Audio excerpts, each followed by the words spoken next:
르우벤 자손과 갓 자손과 므낫세 반 지파가 가나안 땅 요단 언덕가에 이르자 거기서 요단가에 제단을 쌓았는데 보기에 큰 제단이었더라. 이스라엘 자손이 들은즉 이르기를 르우벤 자손과 갓 자손과 므낫세 반 지파가 가나안 땅의 맨 앞쪽 요단 언덕가 이스라엘 자손에게 속한 쪽에 제단을 쌓았다 하는지라. 이스라엘 자손이 이를 듣자 곧 이스라엘 자손의 온 회중이 실로에 모여서 그들과 싸우러 가려 하니라. 아멘. 창조주 하나님과 피조물인 인간과의 소통 방법은 단을 쌓고 제물을 드리는 것으로 표현되었습니다. 아담의 두 아들 가인과 아벨은 각각 단을 쌓고 제물을 드렸습니다. 가인은 땅의 소산으로 제물을 삼아 드렸고 아벨은 양의 첫 새끼와 기름으로 드렸습니다. 아브라함은 고향을 떠나 하나님이 지시하시는 가나안 땅에 이르러 먼저 여호와께 제단을 쌓았습니다. 여호수아는 가나안에 들어가서 에발산에 제단을 쌓았습니다. 여호수아 8장 30절 31절에는 그때의 여호수아가 이스라엘의 하나님 여호와를 위하여 에발산에 한 제단을 쌓았으니 이는 여호와의 종 모세가 이스라엘 자손에게 명령한 것과 모세의 율법책에 기록된 대로 쇠 연장으로 다듬지 아니한 새 돌로 만든 제단이라. 우리가 여호와께 번제물과 화목제물을 그 위에 드렸으며 라고 기록하고 있습니다.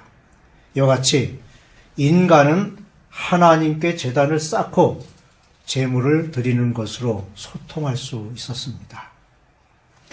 가나안 정복은 레위 사람들에게 성읍을 나누어 주는 일까지 끝냄으로써 대단원의 막을 내리게 되었습니다. 이제 여호수아는 동쪽에 먼저 기업을 받았으면서도 함께 전투에 참가했던 르우벤, 갓, 므낫세 반 지파의 용사들을 그들의 기업으로 돌아가도록 하였습니다.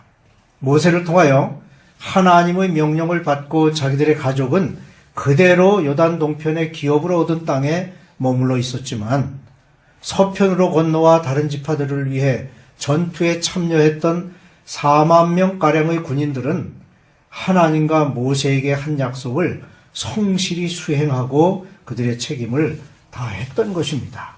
그런데 그들이 자기들의 기업으로 돌아가면서 요단 언덕에 커다란 제단을 쌓은 사건이 발단이 되어 서편의 10지파 수령들이 요단을 건너 길르앗으로 가서 논쟁하는 장면이 소개되고 있습니다. 가나안 땅에서의 전투를 마치고 여호수아의 축복과 많은 노량물을 가지고 돌아가던 르벤, 갓, 므낫세 반 지파는 요단 강가에 돌무더기를 쌓고 큰 단을 만들었습니다. 그들은 후손들이 강 건너 가나안 본토에 있는 이스라엘과의 교제가 단절될 것을 염려하여 교제를 이어가기 위한 방편으로 단을 쌓은 것이었습니다. 그러나 그러한 행동은 엉뚱하게도 요단 서편 지파들의 의혹과 분노를 사게 된 것입니다. 첫째로 논쟁의 발단은 단을 쌓는 것에서 비롯되었습니다. 르우벤, 갓, 므낫세 반 지파가 귀환하면서 요단 언덕에 제단을 쌓은 이유가 있었습니다. 그들은 선한 목적으로 단을 쌓았는데, 즉 그 단을 세움으로써 자기들도 이스라엘 백성이라는 증거를 삼으려 했던 것입니다. 그리하여 오랜 세월이 흐른 후에라도 서편의 동족들이 동편의 백성들에게 너희는 우리와 상관없는 이방인이다 라는 말을 할 수 없도록 하기 위함이었습니다. 동쪽의 세 지파는 그 단을 일컬어 에시라 불렀습니다. 이 말은 증거라는 뜻인데 요단 동편과 서편에 각각 거주하는 이스라엘 백성 사이에 여호와께서 하나님이 되신다는 사실을 증거한다는 뜻으로 이름을 붙인 것이었습니다. 뿐만 아니라 그 단은 이스라엘이 공동의 신앙을 가지고 있다는 증거로 그리고 후손들에게 그들의 순수한 신앙을 전수하려는 마음을 표현하는 것이기도 하였습니다. 그러나 이런 동기를 알지 못한 다른 지파들은 오해하여 그들이 하나님을 떠나려고 하는 것으로 생각하였습니다. 즉 귀환하는 자들이 여호와 하나님을 떠나서 자신들 위해 또 다른 제단을 쌓은 줄로만 생각했던 것입니다. 이스라엘 백성은 이미 부올의 죄악으로 인한 고통과 아간의 범죄로 인한 실패의 교훈을 알고 있었기에 단을 쌓는 것은 커다란 범죄가 된다고 생각했습니다. 둘째로 논쟁의 과정을 살펴봅니다. 단을 쌓게 된 동기에 대해서 해명을 들은 서쪽의 대표들은 그 진정한 의도를 깨닫고 매우 좋게 여겼습니다. 아울러 백성들도 대표들의 보고를 듣고 즐거워하였습니다. 그리하여 온 백성이 하나님을 찬양하게 되었으며 다시는 그들을 멸하러 가자는 말을 하지 않게 되었습니다. 선한 사람들도 곧잘 성급한 오판을 할 때가 있습니다. 겉모습에 근거한 판단은 그릇된 경우가 많습니다. 11절에 이스라엘 자손이 들은즉 제단을 쌓았다 하는지라 라고 요단 동편의 세 지파가 단을 쌓았다는 소문이 들렸습니다. 소문은 대개 부풀어진 말로 표현하는 경우가 많습니다. 본문에서 표현된 말은 사실과 전혀 달랐습니다. 보통 제단의 용도는 제물을 드리는, 즉 희생을 드리는 것이었지만 요단 동편의 지파가 쌓은 단은 희생 목적으로 쌓은 것이 아니었습니다. 이처럼 외적인 현상만을 보고 판단한 것은 올바르지 못한 것입니다. 일단 잘못된 판단으로 결정된 일도 실제적으로 신앙이란 명목하에 추진되는 경우가 많습니다. 어떤 일에 대한 열정은 옳은 방향으로 행하게 하는 역할을 합니다. 하지만 그 열정 자체가 신앙의 올바른 방향이 아닐 수 있습니다.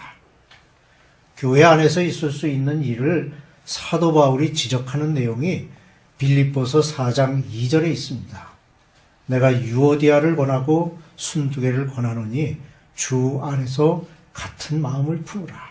즉 열정은 좋지만 때로 그 열정으로 인해 부딪히는 경우가 있습니다. 열정과 감정의 차이는 아주 작은 차이일 수 있습니다.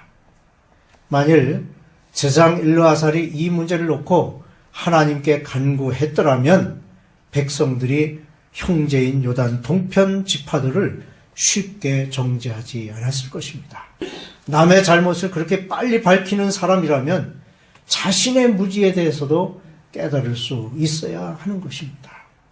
오판은 곧이어 그릇된 비난을 하게 합니다. 마음과 생각에서 잘못 저질러진 판단은 말과 행동으로 이어집니다. 누구나 다른 사람을 정죄하는 사람은 자신의 생각을 그대로 남겨놓고만 있지 않습니다. 그러한 생각은 반드시 잘못된 행동으로 나타납니다. 무엇보다 급히 언급된 제안은 더욱 나쁘게 전해지기 쉽습니다. 오늘 말씀에는 비느하스와 10명의 수령이 행한 잘못을 보여주는데 첫째, 혐의를 예단했다는 것입니다. 즉 단을 쌓는 일에 대해 죄, 여호와를 따르는 것에서 떠남이라고 판단한 것입니다. 둘째로 해명의 기회를 주지 않고 과거의 고통스러운 일들을 상기하였습니다. 또 하나 셋째는 마치 하나님의 진노가 타인의 범죄인 듯 표현했습니다. 진정으로 선한 사람은 다른 사람의 죄에 대하여 민감하게 보듯이 자신의 죄를 그렇게 보는 사람입니다. 그들의 오판은 속죄의 방법을 어리석게 요구하게 됩니다.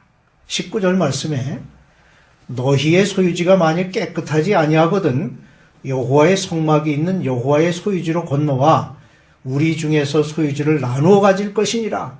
오직 우리 하나님 여호와의 제단 외에 다른 제단을 쌓음으로 여호와를 거역하지 말며 우리에게도 거역하지 말라고 하는 것은 동쪽 지파들이 땅을 포기하고 차라리 서편의 기름진 땅을 취하라고 하는 것으로 지나친 말이라고 할 수 있습니다. 그들의 오판은 필요치 않은 싸움을 걸려고 하는 단계로 나아갔고 그들의 판단은 너무나도 냉혹한 것이었습니다. 셋째로 논쟁의 결과는 매우 지혜로운 것이었습니다. 열정이 가져오는 실수는 사랑의 실수보다도 더욱 불행하다고 할 수 있습니다. 남을 사랑하는 일은 하나님을 경외하는 데에서만이 가능합니다. 인간과 인간의 만남은 서로 다른 환경에서 자란 사람들끼리의 만남이기에 각각 다른 생각과 사상을 가진 사람들끼리의 만남이므로 서로 사랑한다고 할지라도 논쟁은 일어날 수 있습니다. 그러한 논쟁은 결과에 따라 서로를 더욱 가깝게 하기도 하지만 때로는 서로 등을 돌리게 되는 안타까운 결과를 낳기도 합니다. 우선 그들의 논쟁은 서로를 인정할 줄 아는 논쟁이었습니다. 가나안 땅을 정복하기 위해 힘을 합치고 피를 흘리던 때와는 달리 서로를 죽이고자 할 정도로 격앙된 아주 심각한 상태였습니다. 그런 가운데에서도 요단 동편의 해명을 끝까지 인내하며 들을 줄 알았습니다. 이처럼 남의 말을 들을 줄 아는 태도가 흥분된 마음을 가라앉히는 계기가 되었고 해결의 실마리가 되었습니다. 남의 말을 끝까지 듣지 못하고 중간에 끼어드는 성급함, 남의 말을 듣기보다는 자기의 생각과 자기의 말을 하려는 조급함은 논쟁을 가라앉히기는커녕 도리어 그 논쟁을 더욱 격렬하게 만듭니다. 그리고 그들은 타인의 생각과 자신의 잘못을 인정하였습니다. 요단 동편의 두 지파 반은 그들 나름대로 이스라엘의 수령들이 황급하게 쫓아올 수밖에 없었던 이유를 인정했고 이스라엘은 이스라엘대로 요단 동편 지파들의 해명을 인정하였습니다. 이렇듯 남의 의견을 인정하며 자기의 생각을 꺾을 줄 아는 태도, 이것이 논쟁 해결의 핵심입니다.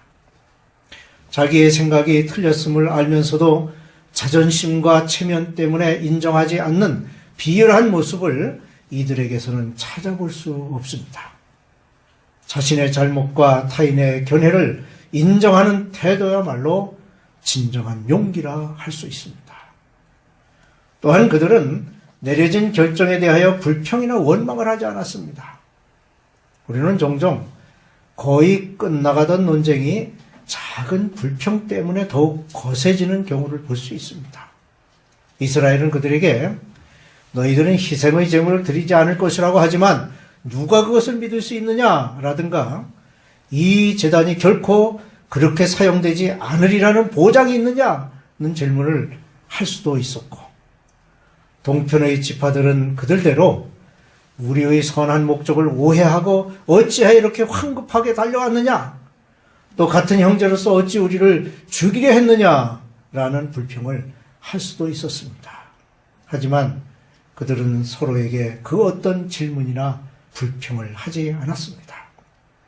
그들은 결과에 만족하고 더 이상 문제를 확대시키지 않는 태도를 보였고 그 논쟁을 지혜롭게 종결 지을 수 있었습니다.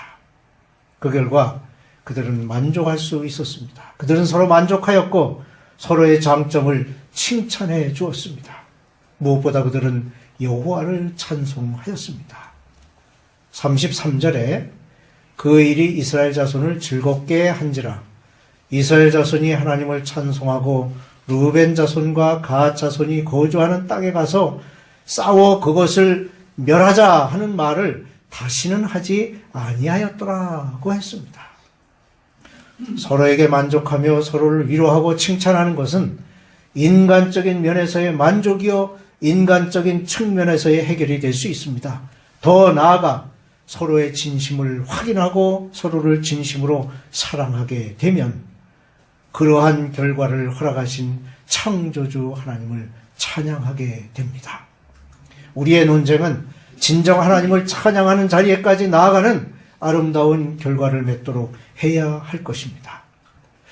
예수님 이후에는 하나님께 제물을 드리는 일을 하지 않게 되었습니다. 그것은 예수님 자신이 대속의 속죄 제물이 되셨기에 이를 믿기만 하면 우리가 다시 하나님께 제물을 드리지 않아도 되기 때문입니다. 인간은 자신과의 싸움을 비롯하여 가까운 이웃과의 관계에서도 그리고 성도 간에도 논쟁이 있을 수 있습니다. 이해하고 인내하며 서로의 믿음을 가질 때 지혜롭고 좋은 관계를 유지할 수 있는 것입니다.